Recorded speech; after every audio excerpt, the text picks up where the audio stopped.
तो दोस्तों अगर आपके सामने भी एक तरफ कुआं हो और एक तरफ आग हो तो दोस्तों दोनों ही आपके लिए चुनौती हैं।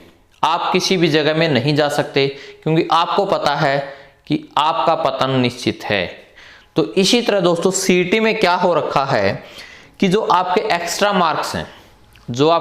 मार्क्स हैं अभी पीछे ही भर्ती में कोर्ट ने आदेश किया था कि इन एक्स्ट्रा मार्क्स को बंद किया जाए एक भर्ती के अंदर, क्योंकि उस कैंडिडेट के दोस्तों पूरे में से पूरे यानी कि 100% उसके मार्क्स थे फिर भी उसका सिलेक्शन नहीं हुआ।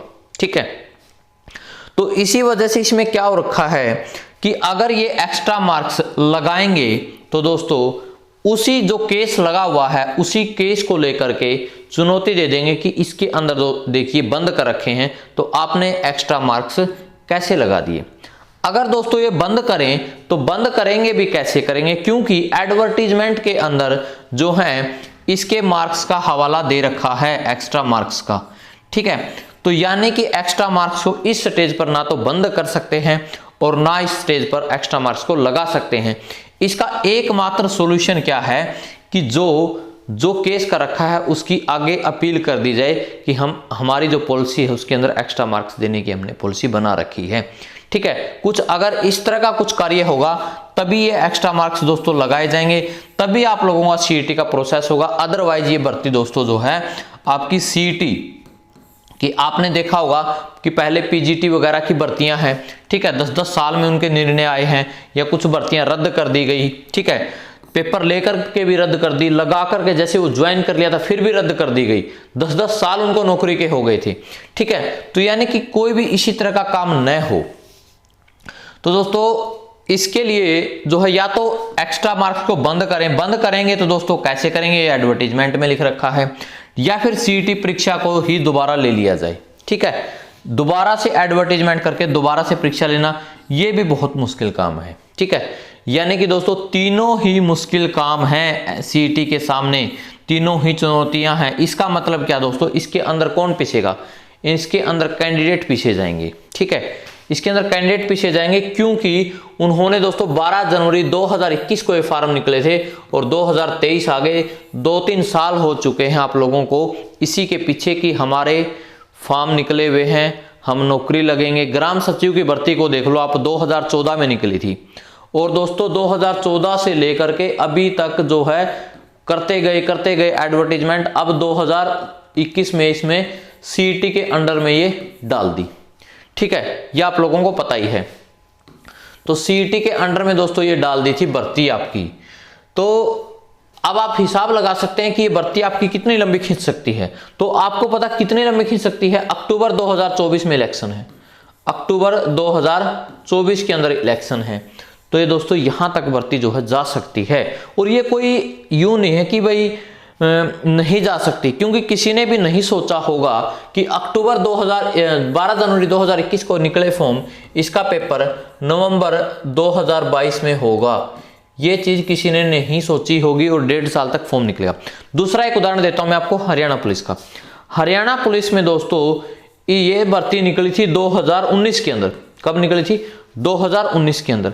और ये भर्ती दोस्तों अभी तक भी पूरी नहीं हुई। इसका फाइनल रिजल्ट डिक्लेयर कर दिया था इस दिसंबर 2022 के अंदर।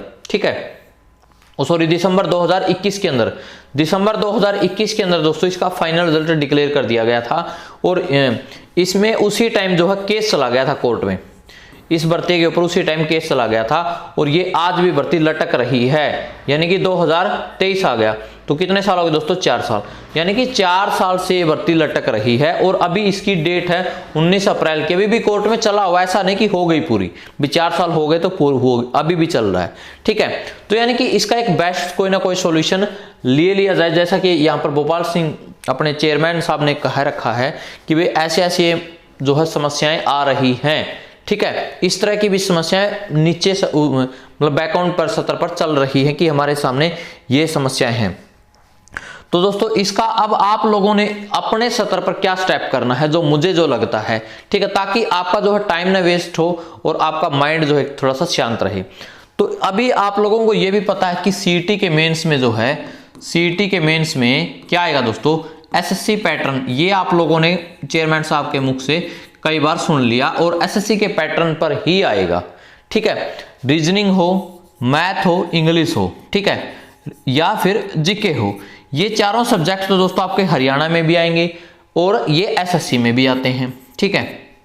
यही हरियाणा में क्या आता अलग, एक हिंदी आती है और हरियाणा जीके आती है।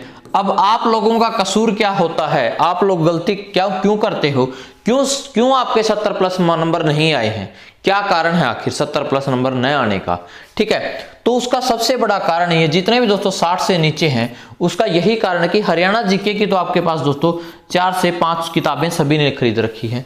रीजनिंग, इंग्लिश, मैथ, जीके के लिए मुश्किल से एक किताब खरीद रखी है आप लोगों ने, और वो भी मैथ वगैरह के लिए तो बहुत छोटी छोटी पतले पतले, इंग्लिश की तो क्या पता किसी के पास किताब ही ना हो, ठीक है। तो यानी कि आप लोग ये मान के चलें कि 25 से तो ज्यादा नंबर नहीं आएंगे ना इसमें, अगर आप ग्रुप डी की भी तैयारी करोगे तो, ठीक है। और अब सीईटी के मेंस में तो दोस्तों ये हरियाणा जीके का नाम ही खत्म हो जाएगा, मैं आपको बताऊं, ठीक है।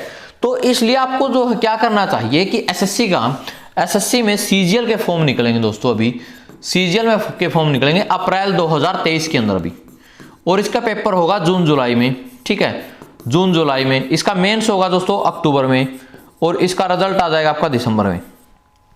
यानी कि आपको 1 साल से पहले आपको नौकरी मिल जाएगी, आप इंस्पेक्टर लग सकते हो, ठीक है। ये बात भी मैंने 2022 में स्टार्टिंग में बताई थी, जनवरी 2022 में स्टार्टिंग में, जिसने उस टाइम सीजीएल 2021 का दोस्तों फॉर्म निकला हुआ था, ठीक है, जिस टाइम जो मैंने बात बताई। तो आज उनका फाइनल रिजल्ट आने की कगार पे सब कुछ हो चुका, और मार्च के अंदर उनका फाइनल रिजल्ट भी डिक्लेयर हो जाएगा, और वो अपने कंधे पर 3 स्टार लगवा रहे होंगे। तो इसी तरह मैं कह रहा हूं कि आप लोगों ने ये तो तैयारी करनी, मैं ये नहीं कह रहा कि सीईटी को आप छोड़ दो, सीईटी मेंस की आप तैयारी कीजिए, लेकिन आपको तो एसएससी के पैटर्न पर तैयारी करनी है ना, तो उस लेवल तक थोड़ा सा अपने माइंड को जो सेटअप कीजिए कि हमें जो है इस तरह से काम करना, ताकि आप लोगों का टाइम से हो सके कि सीईटी के मेंस में अगर कोई भी किसी भी तरह की प्रॉब्लम आती है, जिस हिसाब से कोर्ट केस चल रहे हैं, तो अपने फ्यूचर को थोड़ा सा ध्यान में रखते हुए आप इन चीजों पर काम कर सकते हैं। सलाह दोस्तों अच्छी भी लग सकती है, सलाह बुरी भी हो सकती है, ठीक है, क्योंकि जिसके समझ में आ जाए उसको तो अच्छी लगेगी, ठीक है। और अगर आप लोगों को लगता है कि ये बुरी सलाह है तो आप मत एक्सेप्ट कीजिए, आप हरियाणा सीईटी की तैयारी कीजिए, ठीक है। तो दोस्तों बस मैंने आपको यही इन्फॉर्मेशन देनी थी इस वीडियो में, तो थैंक यू दोस्तों।